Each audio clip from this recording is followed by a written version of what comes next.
Porque eu comecei a entender que mais do que entender cálculo, mais do que ficar na sala de aula, eu precisava começar a entender cultura. Eu precisava entender pessoas. Bem-vindos ao HackMed Podcast, o podcast para quem se interessa por inovação, empreendedorismo e tecnologia na área da saúde. Meu nome é Leandro Enisman, eu sou médico, ortopedista e cofundador do HackMed. E junto com Letícia Fernandes, apresentamos o HackMed Podcast. Você não conhece a gente ainda? Vai lá no Instagram, no @hackmed.br, para ficar sabendo de tudo o que está rolando. E tem muita coisa sempre. Já aproveita e segue lá a gente lá no Instagram, segue a gente no YouTube, segue no seu agregador de podcast, para ficar por dentro de tudo que está acontecendo, porque sempre tem muita coisa rolando, né, Letícia? Com certeza, Leandro. A gente está agora com o nosso programa de inovação e empreendedorismo aberto. As vagas estão aí, você não precisa ser médico, não precisa ser da área da saúde, só tem que ter vontade de transformar a saúde. Lá a gente vai colocar numa plataforma tudo organizado, com metodologia, para você não perder tempo e saber passo a passo de como tirar sua ideia do papel, mesmo que você não tenha uma. Então, não perca que as aulas já começam dia 11 de agosto. É isso aí, o HIP é imperdível, é um programa que a gente tem muito orgulho e realmente o feedback que a gente tem dos alunos que já fizeram é que gostaram muito, então não percam essa oportunidade. E vamos dar início agora ao nosso podcast, esse é o nosso 34º episódio, a gente recebe hoje um convidado muito especial, que é o Miguel Chaves. O Miguel é cofundador e business developer da Caos Focado, que é um veículo de criação de startups de base tecnológica do zero e que busca impulsionar pessoas com perfil acadêmico para o mundo do empreendedorismo. Já gostamos da missão aqui, né, Lê? Fantástico. Conversa muito com o HackMed. Miguel, super obrigado por estar aqui com a gente. Então vamos começar do começo, né? Se pudesse apresentar para os nossos ouvintes, a gente agradece. Bom, vou falar um pouco sobre mim, então. Meu nome é Miguel Chaves, tá? Acho que trazendo um pouquinho mais de trás, hoje atualmente sou um dos fundadores do Caos Focado, mas eu acho que eu vou trazer um pouco da minha história desde lá do começo, e aí vocês podem ficar fazendo pergunta e trazendo aí conforme vocês gostarem, tá? Igual a falar muito ali, vim de uma escola pública no ensino médio, estudava ali do lado do Shopping D, chamado Cefet, e aí foi muito engraçado, porque durante o meu processo ali de entender o que eu queria fazer na minha vida, eu tive a oportunidade aí de fazer engenharia ali na USP, né? Ali na cidade universitária, prestei, passei, achei que ia ser um engenheiro um pouco mais tradicional, alguma grande empresa, algum mercado de consultoria, mercado financeiro, que tinha muito a ver ali com o que o pessoal estava querendo fazer. Mas foi muito bacana que, ao fazer engenharia por ali, no meu primeiro ano, logo no final dele, eu entrei em contato com um projeto muito legal da Poli, chama Poli Cidadã. Então, basicamente, eles traziam a gente, engenheiros, pessoas de outras áreas, também tinham médicos também, muito bacana ali o processo, para conseguir ir para uma realidade diferente, ou mais, não diferente, mas mais profunda que a nossa, que eu estava passando ali, pelo menos na minha vida. Então, a gente ficou imerso durante 1 mês e meio numa aldeia indígena, lá na Vila do Bananal, isso lá no centro do país, tá? Essa aldeia indígena, ela chamava Jardim Canoanã, e o objetivo nosso era fazer o quê? Estudar a cultura local, estudar como que o pessoal vivia ali, para a partir disso desenvolver soluções de tecnologia. Isso para mim me intrigou muito, isso para mim foi surpreendente, porque foi a primeira vez que eu vi ali como inovação, como solução, buscando um impacto social direto, né? Geralmente a gente vê outras áreas mais ligadas a isso, como áreas de saúde, como áreas de humanas, mas eu não via tanta área de tecnologia, área de exata buscando isso, né? Trabalhei no primeiro projeto ali, que foi armazenar grãos para as pessoas que moravam ali, para os indígenas que moravam ali, para os assentamentos que moravam ali, e aí a gente construiu ali um armazém suspenso para poder armazenar grãos, porque tinha problema muito relacionado a cobra e ratos, passar doenças e também acabar com a colheita que eles tinham ali localmente. Isso deu um boom na minha vida, né? Porque eu comecei a entender que mais do que entender cálculo, mais do que ficar na sala de aula, eu precisava começar a entender cultura, eu precisava entender pessoas. E aí, nesse mesmo ano, eu participei de um processo de seleção onde estava tendo um programa, estava se iniciando, isso era 2007 ainda, que chamava International Developer Design Summit. Era um programa internacional que eles traziam estudantes de vários lugares do mundo, e não só estudantes, eles trariam também empreendedores, traziam economistas, médicos, pessoas de várias graduações diferentes para um local imerso para desenvolver inovação social, tá?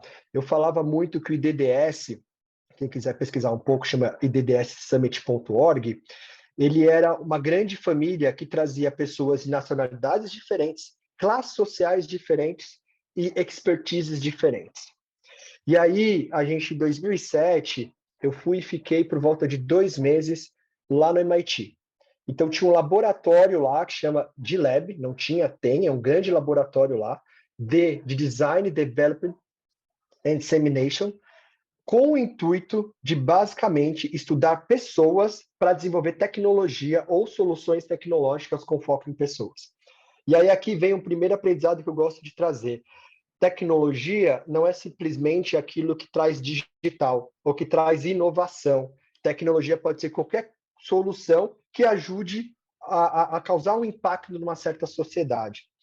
Naquele ano, eu lembro que a gente trabalhou num projeto onde a gente estava ajudando comunidades indianas em processo de biodigestão. Para quem não sabe, um biodigestor é basicamente você pegar materiais orgânicos, deixar ele presente em algum lugar, e a partir disso, com esse material presente em algum lugar, ele gera metano. E aí, quando ele gera metano, eu consigo ter ali algum gás que consiga fazer ser um combustível ali para a pessoa, tá? Para a pessoa, para a comunidade local. Aquilo foi um boom para mim, tá? Da partir de 2007, em 2008, eu retornei nesse programa também, lá no MIT, só que aí, em 2009, quando a gente retornou de novo, esse programa foi imerso, e aí veio um outro choque cultural para mim, numa outra comunidade chamada New Longoro. New Longoro ficava a 4 horas de Kumasi, Kumasi ficava a 4 horas de Accra, capital de Gana, terceiro país mais desenvolvido naquele momento no continente africano. Segundo projeto que me balançou muito, a gente desenvolveu uma solução para crianças de 0 a 5 anos para fazer diagnóstico de crescimento. E aqui tem um grande toque com esse podcast que a gente está fazendo. Um dos grandes problemas em muitos países africanos não é a solução em si, mas é o diagnóstico. Né? A gente viu um pouco disso no Covid. Né? A gente escutava do mundo inteiro como as coisas estavam acontecendo, mas a gente não escutava muito como é que está ali na Etiópia, como é que está ali no Sri Lanka, ou no Malawi, como é que estão isso? E da experiência que eu tive lá, é que nem chegava na questão do diagnóstico. Então, a gente tinha dificuldade de entender como a doença estava crescendo ou não. E eu senti isso lá na pele. Né? Quando a gente fazia a imersão nessa comunidade, a gente ficava ali em um certo chão que não tinha chão, ou num telhado que não tinha telha. Era um banho de 2 canecas, né? Você tem pouquíssima água, você carrega água com baldes de cabeça, e tudo isso a gente fazia por quê? No objetivo de entender como as pessoas vivenciam. E aqui teve um grande aprendizado para mim para resolver soluções tecnológicas. É vivenciar o que realmente o seu usuário ou o seu cliente vai usar com a sua solução. E ali a gente vivenciava realmente de forma hardcore. Foi um grande aprendizado ali para mim, né? 2009, 2010, continuo hoje, até hoje, nessa instituição, né, em relacionamento com essa instituição, mas me trouxe muito uma forma de ver o mundo para desenvolver tecnologia. Quando eu voltei para cá, em 2009, né, que eu ia e voltava todo ano nesse programa, cada vez mais eu comecei a entender que eu precisava focar pessoas, entender pessoas. Eu lembro que no meu último ano de estágio, estava no meu último ano de faculdade, teve um dos meus chefes que eu aprendi muito com ele, ele falava assim, Miguel, você se formou em engenharia, está se formando em engenharia, né? Beleza, está na hora de você agora aprender que engenharia é praticamente pessoas. Então, você vai lidar com muitas pessoas. Você vai ter que saber como lidar com tanto pessoas no dia a dia do trabalho, como para fazer as soluções em si. Muito impulsionado por esse cenário da inovação, porque esse programa, basicamente, ele trabalhava todo o contexto que estava nascendo muito na Europa e nos Estados Unidos sobre design thinking, design process, todos esses conceitos relacionados a UX, UI, MVP estava bombando ali no 2008, 2009, 2010. e a gente tinha bebido um pouco da fonte. Quando eu falo a gente, é porque eu e o Diogo Dutra, que é o meu sócio fundador aqui no Caos Focado, ele tinha ficado um tempo também na França estudando engenharia de design. E eu tinha estudado ali na pele através do processo de impacto social. Então, a gente voltou para o Brasil e aí, no último ano de faculdade, a gente começou a discutir, conversar sobre inovação. A gente começou a participar de uma plataforma de inovação e aí, quando a gente recebeu uma proposta de trabalho de uma grande empresa no Brasil para trabalhar com inovação, o que a gente fez? A gente pediu uma proposta de não trabalho, mas uma proposta de serviço para eles. A partir desse momento nascia o Caos Focado. Então a gente nascia com uma consultoria de inovação. Ali em 2011, 2012, 2013, a gente trabalhou muito a consultoria de inovação pelo mundo, pelo Brasil inteiro, né? Então a gente tinha ali grandes empresas que chegavam para a gente e pedia: eu quero um certo projeto, eu quero um certo novo modelo de negócio para um produto que eu já tenho, por favor, entrega para a gente. E a gente conseguiu tirar do papel a empresa em cima disso. Eu continuei minha carreira acadêmica, né? Depois disso, até pelo grande engajamento que eu tive lá com o pessoal do D-Lab, consegui algumas cartas de recomendação de duas pessoas, para mim, que são as pessoas mais inteligentes que eu já vivenciei na minha vida, que é a Amy Smith, que é a fundadora do D-Lab. Depois eu ia pesquisar, o propósito de vida dela é fenomenal, e ela falando é simplesmente engajante. E o Ben Linder, que é um professor de Olin College, também formou com a Amy no MIT, me deram uma carta de recomendação, e aí eu fui fazer mestrado no ITA na área de engenharia de produção e inovação, né? Ali não tinha especialidade de inovação, mas era uma coisa semelhante, chegava perto relacionado na engenharia de produção. E a minha tese foi trabalhar com inovação social. E o que era essa tese de inovação social? Nesse desenvolvimento de entender como desenvolver uma solução com foco em impacto, basicamente, a gente desenvolveu as ferramentas para desenvolver uma solução. E aí a gente foi até desafiado pelo pessoal lá do MIT a fazer um centro de inovação dentro de uma comunidade no Brasil, uma comunidade em São Paulo. E a gente iniciou esse projeto em 2013, 2014, que era basicamente um espaço, construímos um espaço, onde crianças vinham, moradores vinham para construir seus próprios projetos. Isso vinha muito de uma teoria bem bacana ali, de tentar manter um pouco das soluções e até um pouco da parte financeira circulando no próprio local. Porque geralmente acontece o quê? Em espaços um pouco mais afastados dos grandes centros, são espaços dormitórios. As pessoas moram ali, dormem ali e vão trabalhar nos centros urbanos. Então, o dinheiro, praticamente, ele vai ser gasto no centro urbano e não necessariamente no local. Então, nosso intuito era criar o empreendedorismo social, criar o empreendedorismo local ali. A gente fez esse espaço, e aí foi muito bacana que esse espaço, ele foi a primeira chama, ou o primeiro ponto para uma outra instituição que foi criada depois com a ajuda do Caos Focado, tá? Essa instituição, eu vou trazer daqui a pouco um pouco mais detalhe dela, se chamou Naviavela, tá? Mas dando um pouco de continuidade no próprio Caos Focado, eu comecei a entender que existia duas formas de causar impacto, pelo menos a minha visão, e eu sempre fui movido ao impacto de alguma forma, tá? Um impacto um pouco mais top-down, que é a partir da criação de empresas que podem se tornar super importantes no país e que ajudem a fazer desenvolvimento tecnológico, que ajudem a evoluir a sociedade de alguma forma, e também através do impacto de uma forma bottom-up, que é realmente gerando oportunidades para pessoas que talvez não teriam tanta oportunidade, tá? Nesse momento, eu comecei a olhar um pouco mais do impacto de top-down e comecei a olhar que a gente poderia ajudar, então a gente como Caos Focado, mestrandos e doutorandos que estavam saindo das universidades para empreender, com todo esse conhecimento de design, com todo esse conhecimento de inovação. Então, a gente começou a focar um pouco isso. Eu e o Di, a gente sempre teve um ponto na universidade que a gente via muitos trabalhos de formatura, muitos trabalhos de mestrado, muitos trabalhos de pós, e aquilo não sai do papel. Aquilo fica como um paper. Aliás, até voltando lá um pouco no DDS, teve um DDS que chamava assim, Prototype Not Papers, que é, galera, vamos levar isso para o mundo real e não deixar simplesmente no mundo acadêmico, né? E, cara, hoje a gente é muito bem visto em nível nacional no cenário acadêmico, tem pesquisadores super renomados no mundo. Só que quando a gente vai tentar trazer esse conhecimento da universidade para implementar na sociedade, a gente não manda tão bem.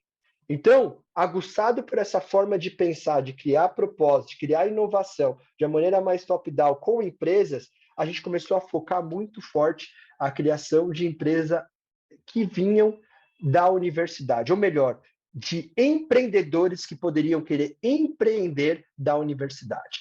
E aí eu volto um pouco no Nave à Vela, tá? O Nave à Vela, eu, o Di e mais toda a turma do Caos Focado, a gente criou junto com o Lucas Torres. O Lucas Torres também é hoje um sócio do Caos, e ali a gente pegou aquele conceito que eu trouxe de inovação, que estava sendo estava trabalhado também numa comunidade, e a gente trouxe ele também para as escolas do país, tá? Nesse momento, a gente começou a trabalhar muito forte com algumas escolas de São Paulo, e começamos a pivotar, ou melhor, pivotar não, começamos a testar um conceito que depois ganharia muita força, que são o desenvolvimento das competências socioemocionais, ou melhor, competências Escola do em que século fase, XXI. Miguel? Escola o quê? Eu estou falando de escolas do ensino básico, ensino é o básico. K-12. Primeira série do ensino básico até o terceiro ano do ensino médio, tá? Se eu te perguntar, por exemplo, Leandro, você já teve alguma aula de frustração? Nunca. Alguma aula de resiliência? Nunca. Alguma aula de criatividade? Não. A gente não tem esse tipo de aula na educação básica. A gente vai aprender isso no mercado de trabalho. Vai aprender isso na vida. E, às vezes, aprende sofrendo muito. E se a gente conseguir trazer isso de uma forma muito mais precoce, muito mais nova, para cada um começa a se entender nesse processo. É basicamente isso que o Nave à Vela tinha como objetivo ali. Tá? A gente entendeu que as escolas não podiam mais ensinar simplesmente a decoreba, ou a informação e a passagem de conteúdo. O ensino tinha que dar espaço ao aprendizado. Olha aqui o design. Quando eu falo ensino, eu boto o professor no centro da educação. Quando eu falo de aprendizado, eu boto o aluno no centro da educação. Então, não é uma pessoa que detém informação que passa para outra, mas é uma pessoa que começa a se desenvolver na trilha da carreira dela, né? E aí, o que foi o Nave à Vela? O Nave à Vela desenvolveu uma metodologia, um método, onde onde ele constrói espaço makers pelo Brasil inteiro dentro de escolas. As crianças vão até esse espaço maker. O que é o espaço maker? É um espaço que tem ferramentas de alta tecnologia e baixa tecnologia. Alta tecnologia, cortadora laser, impressora 3D. Baixa tecnologia, estou falando de marcenaria, por exemplo.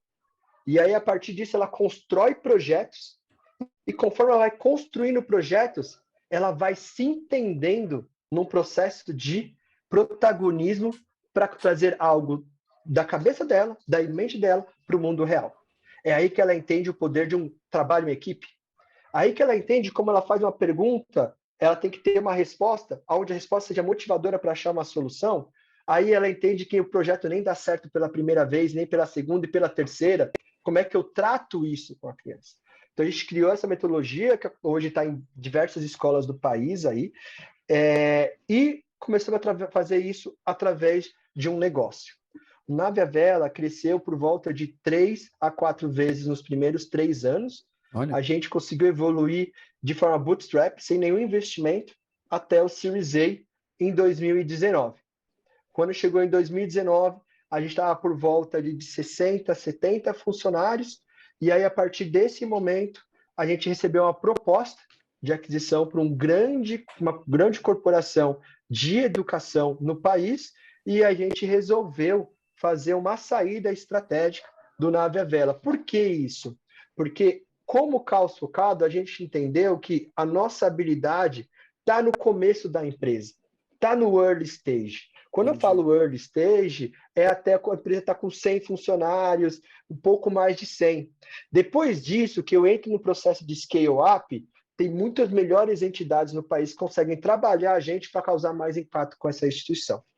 E aí, ciente disso, a gente começou a focar esse processo várias vezes. Em 2017, a gente falou, legal, vamos repetir? Repetimos o processo também com o Guilherme Castro. O Guilherme Castro, ele é um pós-doc lá da Poli, também na área de mecatrônica. O Guilherme Castro, ele tem a característica de saber muito visão computacional e machine learning, e a gente fez um processo de inovação com ele para criar uma nova empresa. É muito engraçado que os nossos processos de inovação, não é que a gente olha uma ideia que o mestrando ou doutorando já tenha, tá? A gente olha o quanto essa pessoa é boa em várias atividades anteriores e na vida dela. Entendi. Porque a ideia para a gente é commodity. É muito fácil, qualquer um que consegue ter ideia. O problema é a execução. Tem um grande diretor nosso que ele fala que o diabinho mora na execução, mora na operação, mora ali no dia a dia, né?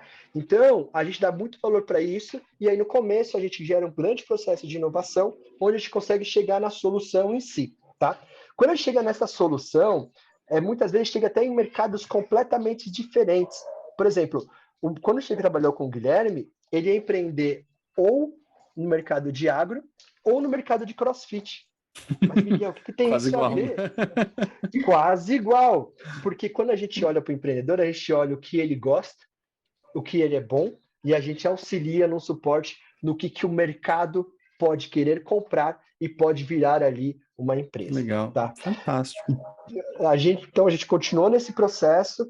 Em 2018, a gente veio com a Isabela Lauleta e criamos uma empresa chamada Ônima, que fez todo o processo de digitalização da saúde ocupacional. Então, a saúde ocupacional tem bastante a ver com aqui. Nossa grande tese era pegar os dados através da saúde ocupacional para ajudar o tomador de decisão de RH para conseguir fazer gestão de saúde dentro da empresa, porque eu tenho dados ali perenes e frequentes.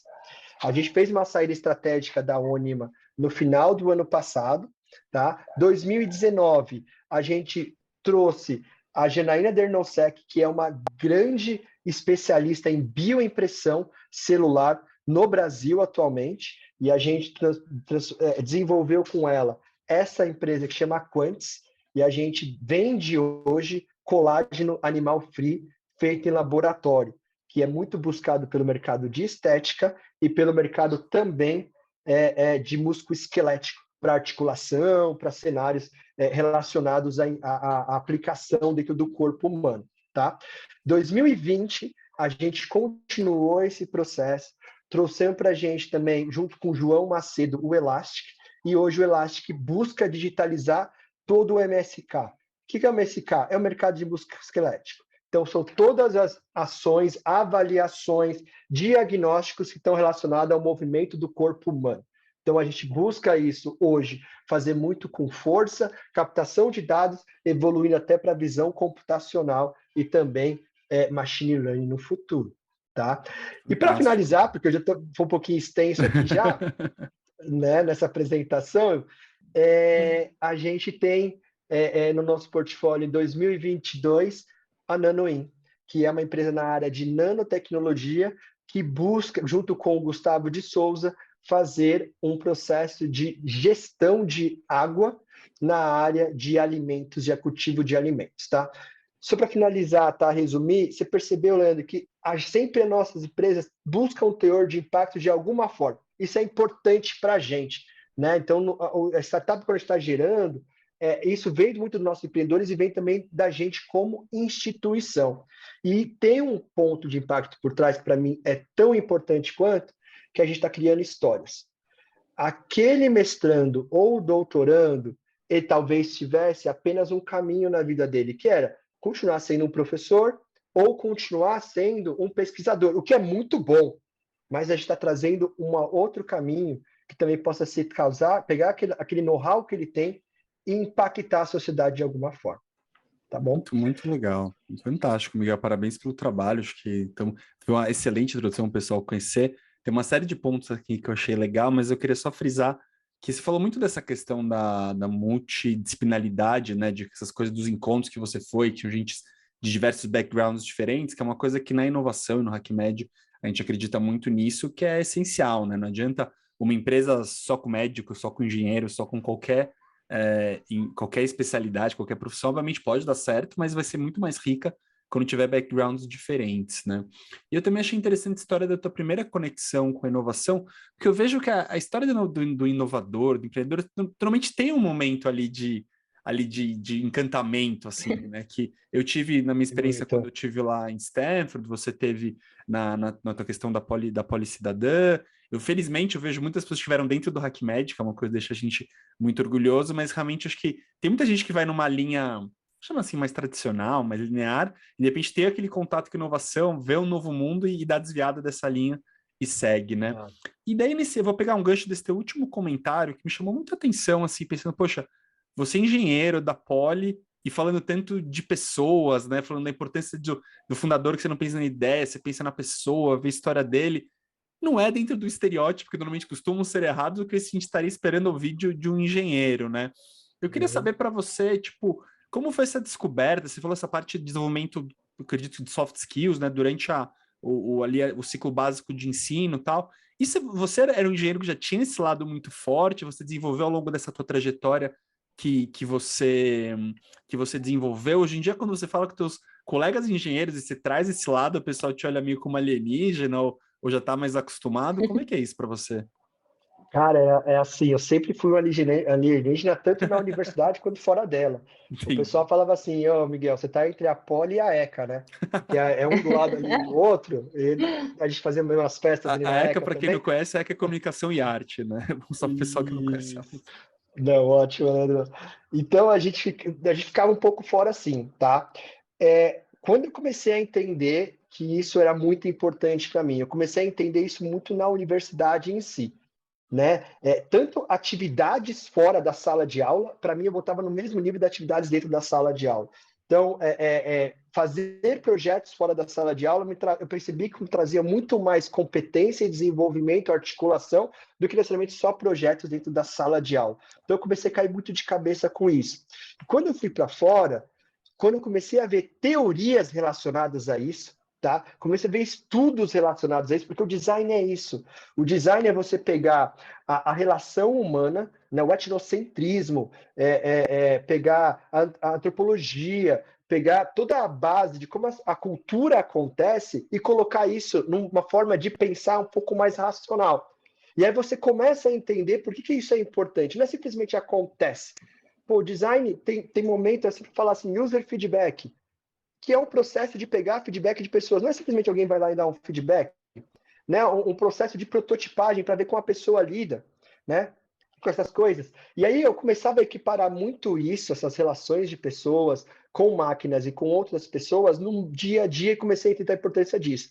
Eu lecionei durante 2 anos ali numa aula de inovação lá no INSPER, na engenharia, e tinha sempre o case que eu trazia, que é por que o WhatsApp ganhou tanta escala quanto outras empresas inúmeras, antes do WhatsApp, tentaram investir muito dinheiro em mensageria, em plataformas de mensagem corporativas. Porque simplesmente o WhatsApp entendia pessoas. Como que ele entendia pessoas e cultura? Sabe quais são os países que mais escalaram o WhatsApp? Brasil, Índia e China. Não, a China tinha o WeChat, né? Mas Brasil e Índia. Por que isso aconteceu? Aonde escalou muito? Em camadas mais pobres da população no primeiro momento. Por quê? Porque eles entendiam que a conexão valia muito na mensagem, no envio de mensagem. Essa conexão era importante. No começo, o WhatsApp, você podia ter um risco de internet, você podia ter um Nokia XPTO de 10 anos atrás, quase um app ali, você conseguia mandar uma mensagem. Isso é entender o usuário. Isso é você entender a tecnologia que ele tem na ponta. E hoje eu vejo muitas das vezes a gente pensando em tecnologia, já trazendo assim, vou trazer 5G, 6G, calma, galera. Onde vai estar a grande massa? Como é que seu usuário utiliza? Ele tem essa internet para você fazer isso. Então, fazendo essas conexões entre pessoas, eu vendo o dia a dia como as pessoas pensavam, e também o dia a dia disso, junto com as tecnologias que eu estava construindo, isso começou a me dar muito mais valor para as pessoas em si, do que por trás o cálculo ou a tecnologia que ia ser feito aquilo. Você pode... lá na MIT era muito isso, tá? Eles falavam muito disso. Aqui, muitas vezes, professores, tá? Não estou isso falando, eles falam assim, muitas vezes, a gente se vê como os the smart people of the world. Só que quando eu coloco você numa cultura diferente, que a Amazon não entrega nada em 24 horas, você padece. Você não sabe fazer a solução. Quando a coisa não é fácil, quando não tem uma manutenção de alguma coisa por dia, você não consegue fazer a solução. Então, vai entender pessoas para construir alguma coisa muito mais do que você começar a fazer tecnologia antes, tá? Nossa, é muito legal você falar isso, porque aqui no HackMed a gente vê dois mecanismos, assim, né? Estudantes acadêmicos de medicina que ficam relutantes em entrar ou não no mundo da inovação, achar, depois que eu me formar eu vejo sobre isso, e não querem engajar com esses assuntos desde já. E a gente também vê profissionais que já consolidaram toda essa carreira clínica, e aí vem para o HackMed querendo inovar, querendo transformar a saúde. E aí eu queria saber de você, que lida com acadêmicos, com esse pessoal da graduação, como que você faz essa ponte? Fala assim, pessoal, então... A inovação não é só você, cirurgias robóticas, realidade virtual, metaverso, às vezes ela está muito simples. Tem isso também, está abordada essa parte desse empreendedorismo, dessa inovação de alto nível, mas também coisas mais básicas, né, que as pessoas não enxergam. Eu achei muito bom esse ponto que você trouxe, e eu queria saber que você poderia falar para esse pessoal, assim, tipo, gente, vamos lá, vamos participar e engajar nesses assuntos. É muito interessante essa pergunta, tá?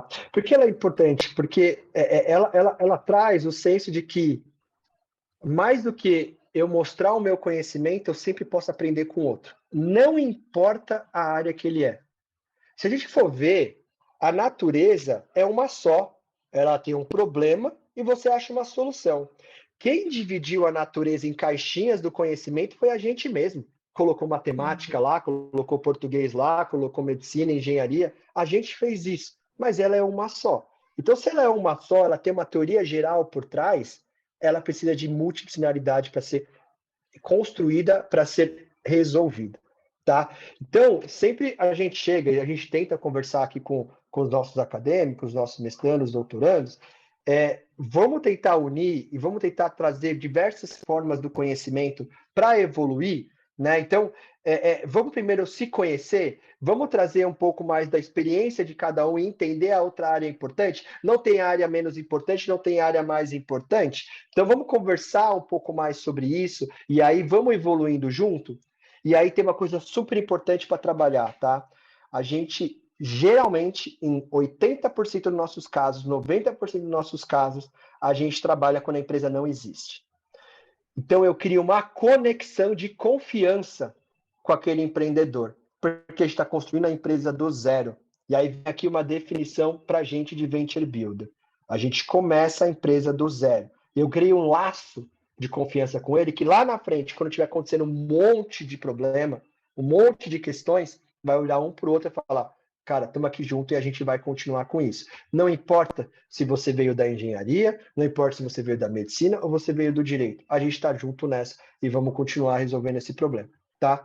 Um outro ponto também importante para a gente trabalha com mestrandos e doutorandos, e basicamente a gente replicou esse modelo de instituições fora do país. Por quê?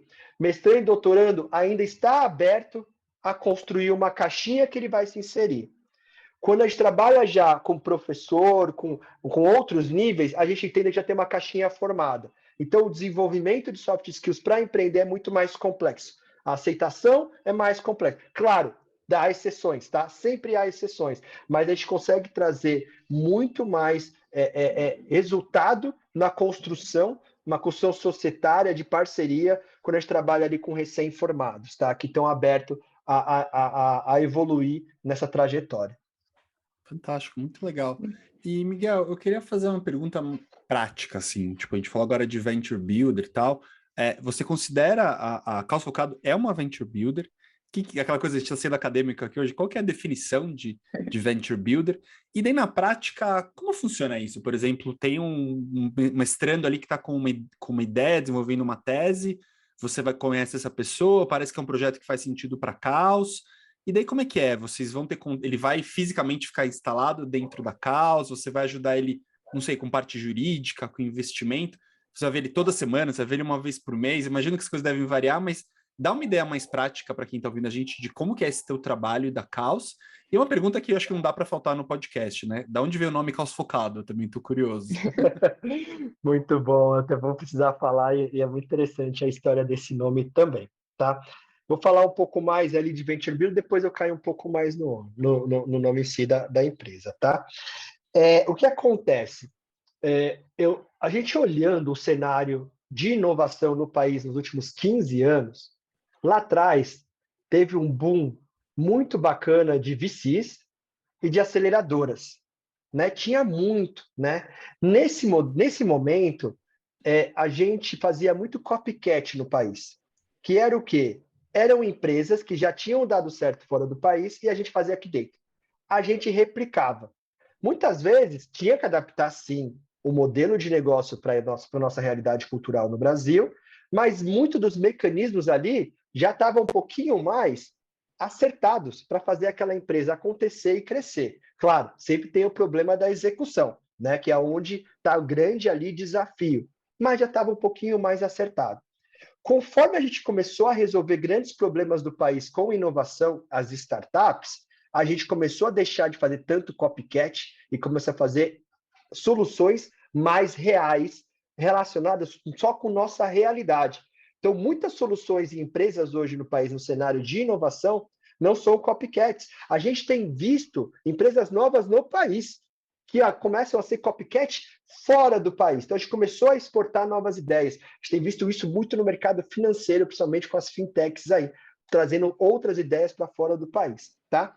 Com essa evolução, eu precisei entender um pouco mais o momento inicial da empresa, onde as aceleradoras e os VCs não atuam geralmente. Eles atuam já no processo mais de scale-up, um processo que a empresa está faturando mais, um pouquinho mais para frente.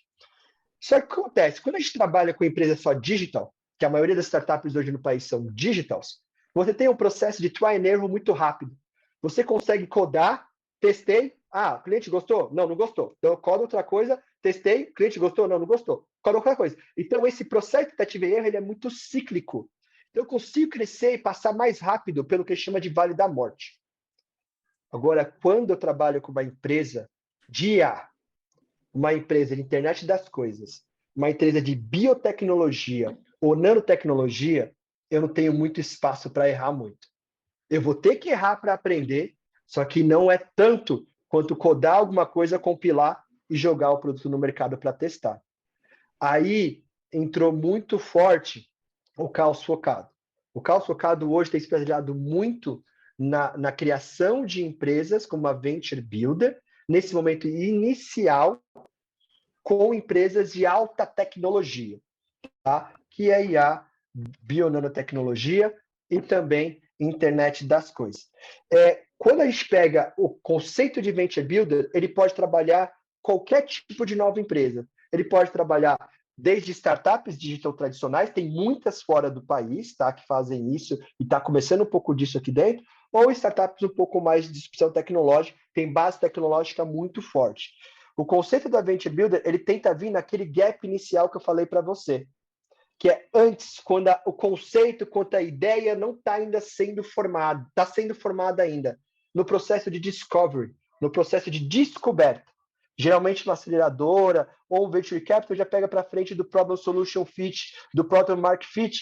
O que é problem solution fit? É quando eu entendo um problema que há uma solução. Product market fit é quando eu começo a casar aquela solução com o mercado, tá? A gente entra antes disso. As venture builders começam a entrar antes disso. Por quê? Porque o Vale da Morte mora muito ali, tá? E aí você começa a ver as venture studios, que são estúdios que criam aí empresas a partir de uma vertical tecnológica. Você começa a ver esses espaços com bastante de desenvolvedores para criar várias empresas da mesma tecnologia em vários mercados diferentes. Então, o conceito de Venture Builder é isso. Eu tenho aqui um átomo, né? Eu tenho um silo, eu tenho um centro, e aonde eu vou criar várias soluções que vão virar várias empresas diferentes e vou acompanhando elas, mas o centro do conhecimento é o mesmo. Então, se eu crio uma venture builder de IA, vou desenvolver empresa só de IA. Se eu crio uma venture builder de nanotecnologia, só empresa de nanotecnologia. O Caos Focado, qual que é o core do Caos Focado? Processo de inovação. A gente sabe e a gente gerencia todo o processo de caos no... Ó, tô dando já uma chavinha porque se chama Caos Focado. Todo o processo de caos inicial em qualquer empresa, que é onde ele chama muito mais de um processo também, tem um nome bem legal para isso, que o pessoal chama de effectuation. Quando você olha para o que você tem e tenta fazer alguma coisa com aquilo que você tem. Tá? Causation é quando você quer chegar num ponto, aí você busca os recursos para chegar naquele ponto. Agora, acho que eu expliquei um pouco do Venture Builder em si, e expliquei também um pouco por que a gente atua nesse primeiro momento. Trazer um pouco mais por que Caos Focado. Tá? O nome Caos Focado advém de uma grande empresa de consultoria nos Estados Unidos. Leandro, você ficou em Stanford, certo? Uhum, você deve conhecer o David Kelly, da D-School, não sei se você lembra. Sim, D-School cheguei. Uhum. Chegou aí. Então, tinha um professor lá chamado David Kelly. Tá? Ele, com um outro profissional da área de design, criou uma empresa chamada IDEO. IDEO, sim. É uma grande empresa que nasceu em Stanford. Eu cheguei a ter aula com o coordenador da parte de saúde da IDEO. Exato. Fantástico. Muito bacana. Lá é fantástico. O D-Lab é o mesmo conceito, só que trabalha com impacto social, né? Teve uma grande discussão de design nessa época, porque o pessoal falava que a IDEO tinha feito, né? Marketeado o que todas as escolas de design nos Estados Unidos já faziam. Mas quem falava isso? MIT, porque uma rixa muito forte de MIT e Stanford, a rixa deles lá. Então, o que acontece? Num vídeo do David Kelly, que ele mostra a IDEO, ele trabalha com um case muito bacana de um carrinho de supermercado. E eles inovam esse carrinho de supermercado. E tem um momento de inovação que eles levam todo mundo para dentro da empresa, dentro do escritório. E aí ele mostra o escritório e todo mundo assim, nossa, isso é um caos. Aí ele fala, não, isso não é um caos. This is a focus chaos. Isso é um caos focado. Aí a gente pegou esse termo, a gente achou muito legal desse termo e a gente criou um blog para discutir inovação que chamava www.caosfocado.blogspot, aquela plataforma bem antiga.com. Começamos a discutir ali, o termo começou a ganhar força e a gente pegou esse nome e levou na empresa. Foi muito legal que um grande professor nosso de empreendedorismo na Poli, quando ele viu essa empresa nascendo, e ele falava com todos os alunos, ele falou a primeira coisa para a gente, feedback. Muda o nome é ruim. Professor, a gente gosta desse nome. O nome não é bom. Cara, não foi tão certo. Hoje a gente ganha muito rapport em conversa, muita evolução. Por quê? Porque o nome ele é diferente. Tá? Então a gente chegou esse nome desse local. Agora, só um segundo significado que a gente gosta de trazer, que é um significado mais teórico, tá? Caos focado é um oxímoro. O que é um oxímoro? É a junção de duas palavras antagônicas que geram um terceiro sentido. Gelo seco é um oxímoro. Ordem desorganizada é um oxímoro. E onde mora a inovação? Quando você pega duas coisas antagônicas e você acha um terceiro sentido. Então, para a gente, esse processo também reverte ao caos focado. Fantástico, adorei. Gostei muito da história. Bacana. Gostei muito, parabéns. Cara, tô pirando aqui nas ideias, achei muito legal, parabéns. E, infelizmente, estão começando aí meio mais pro final, e eu tava pensando aqui uma pergunta para você. Qual que é o sonho grande do Miguel e da Caos Focado, assim? Se você pensasse assim, aonde daqui 5 ou talvez daqui 10 anos, eu acho que são coisas que demoram. Daqui 10 anos, qual que é o sonho grande da Caos Focado? O que você gostaria de ver estampado na manchete do jornal falando sobre a Caos Focado daqui a 10 anos, Miguel? Essa pergunta é bem bacana, Leandro. Ele me reflete, me joga em uma situação filosofal muito grande. Cara, vou ser claro contigo. Quando eu estava na faculdade, eu via pessoas muito inteligentes, absurdamente inteligentes, indo para fora, não porque elas queriam ir para fora, porque elas queriam trabalhar com alta tecnologia aqui no país. Eles não encontravam espaço. Ou era espaço acadêmico, ou era espaço de um outro mercado. Mercado financeiro, mercado de consultoria e por aí vai. Por quê? Porque, geralmente, os centros de P&D não ficam muito aqui. né? Tem pouquíssimas verticais que o CTPD ficam no Brasil, mas a maioria ficam fora. E aí a gente tem um problema muito sério, chama evasão de cérebros. Isso acontece em vários países no mundo. Né? Você pega lá no MIT, grandes partes dos professores não são americanos. É evasão de cérebros. E aí eu comecei a perceber, cara, essa galera precisa trabalhar aqui dentro e construir aqui dentro, tem espaço para isso também. Mas só fica na academia os papers, só fica ali as soluções. Não causa espaço para o pessoal trabalhar em si. E isso sempre me pegou muito forte, tá? Ia para a biblioteca, ficava lendo aqueles papers, estava lá e muito pouco na sociedade em si. Meu grande sonho é um dia ver o que acontecia muito lá fora, que é onde as universidades são tão juntas com a sociedade que elas não têm muros. Aqui tem um prédio de uma certa vertical, aqui eu tenho uma quitandinha, aqui eu tenho um estudante morando, aqui eu tenho uma empresa. Por quê? Porque é tudo junto. As nossas universidades geralmente são muradas, são distantes da sociedade. Então, meu grande sonho é conseguir ajudar a diminuir esse gap entre conhecimento e impacto social que a gente tem. Esse é o grande objetivo meu e grande objetivo também do Caos Focado. Transformar cada vez mais essa distância entre o conhecimento e o impacto daquele conhecimento na sociedade. E com isso, construir grandes histórias para que esses mestrandos e doutorandos que querem continuar desenvolvendo alta tecnologia possam continuar desenvolvendo no nosso país. Não tem nada contra ir para fora. É super bacana. Eu abri essa visão quando eu fiquei um tempo lá. Mas eu acho que a gente pode também ter espaço aqui para desenvolver alta tecnologias, tá? Tem instituições fenomenais, como a Embraer, como a Embrapa, que, cara, tem alta tecnologia. Por que a gente não pode ter grandes partes aqui internamente? Então a gente tenta, como objetivo do Caos Focado, minimizar esse gap entre academia e sociedade. Que legal, Miguel. Fantástico. É um baita sonho bacana. E pode contar com o HackMed, comigo, com a Letícia. Estamos juntos nessa transformação que realmente essa evasão de cérebros é um problema. Realmente a gente vai para fora, a gente aprende muito. Acho que é uma experiência incrível para qualquer pessoa que tenha essa oportunidade. Mas o que a gente quer mesmo é que o Brasil melhore, que as pessoas vão e voltem para desenvolver. Então, que legal ver gente investindo nisso para diminuir a evasão de cérebros. Parabéns mesmo. E agora a gente vai para um quadro aqui do HackMed que chama Hacker Conectado.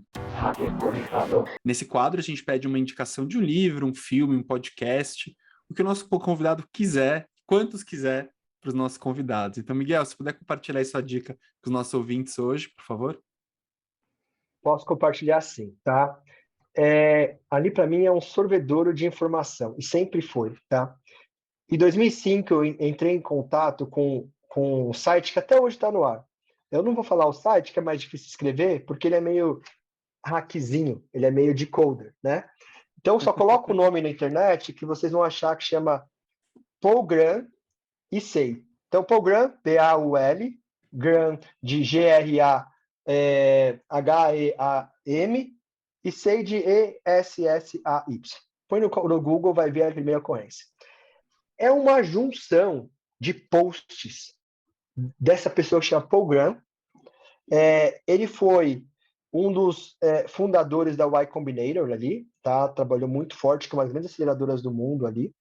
E ele descreve o dia a dia de empreender ou de como levar uma empresa para frente. E é muito engraçado, porque eu comecei a ler ele em 2005 e é muito real ainda hoje. Tem um grande essay dele que eu gosto muito, que ele fala por que empreender quando você ainda está na universidade. E aí ele lista ali por volta de 4, 5 pontos, né?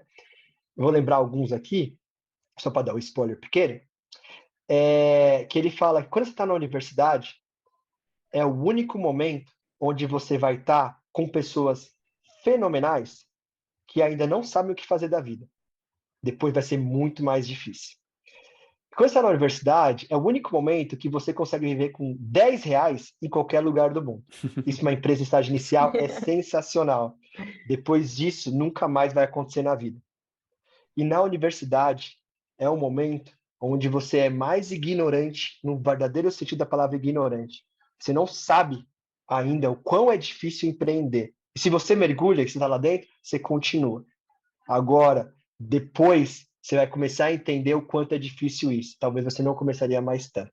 Então, é muito bacana ler, e ele tem uma série de posts, ele fala assim, para cada fundador de tecnologia no mundo, existia um parente próximo que tinha um dinheiro para investir, ou ele fala da evolução do direito, porque o direito teve que evoluir muito com os contratos de liquidez nas empresas que não eram contratos, então é muito bacana ali, tem vários artigos bem legais, tá?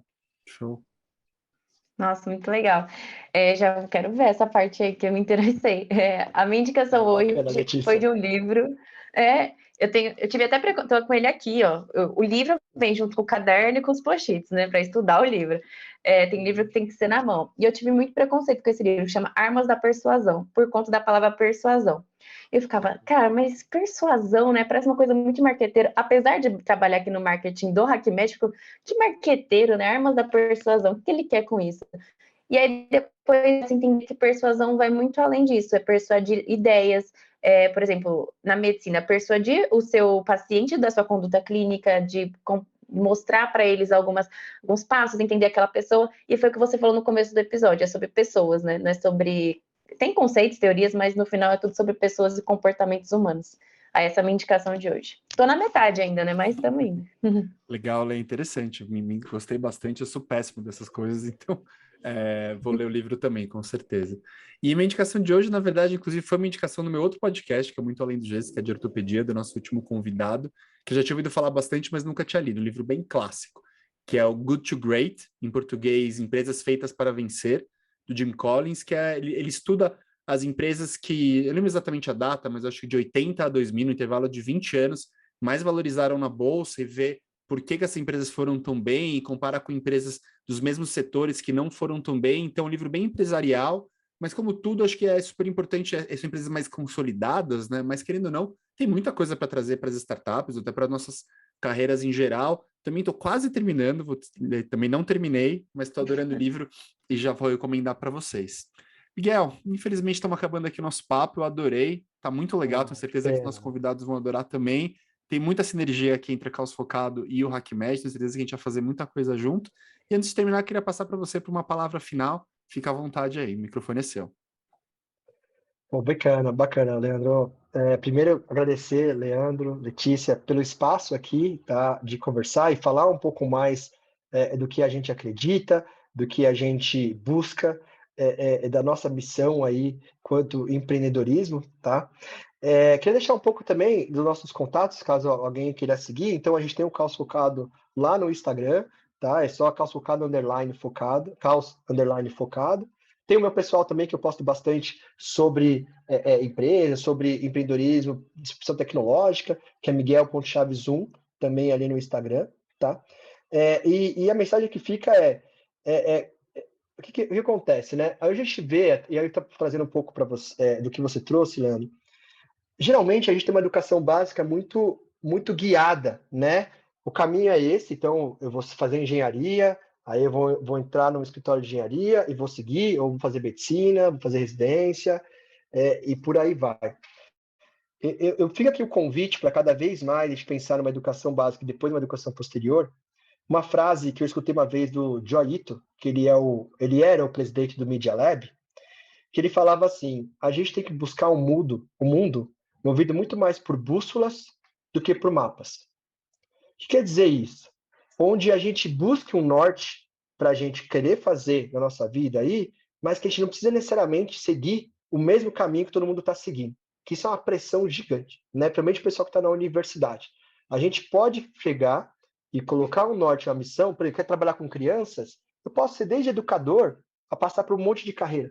Pô, eu quero trabalhar com construção de tecnologia? Posso ser desde engenheiro até diversas outras faculdades que eu posso fazer. Então, para mim, fica essa mensagem aí, por um mundo mais forte por bússolas do que por mapas que existe hoje. Fantástico, Miguel. Adorei a mensagem final. Obrigado por compartilhar aqui. Letícia, obrigado pela parceria aqui no podcast.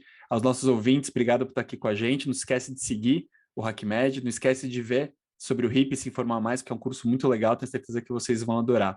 Até o nosso próximo episódio, com mais um hacker aqui, para a gente seguir hackeando o mundo da inovação e tecnologia na área da saúde. Um grande abraço e até a próxima.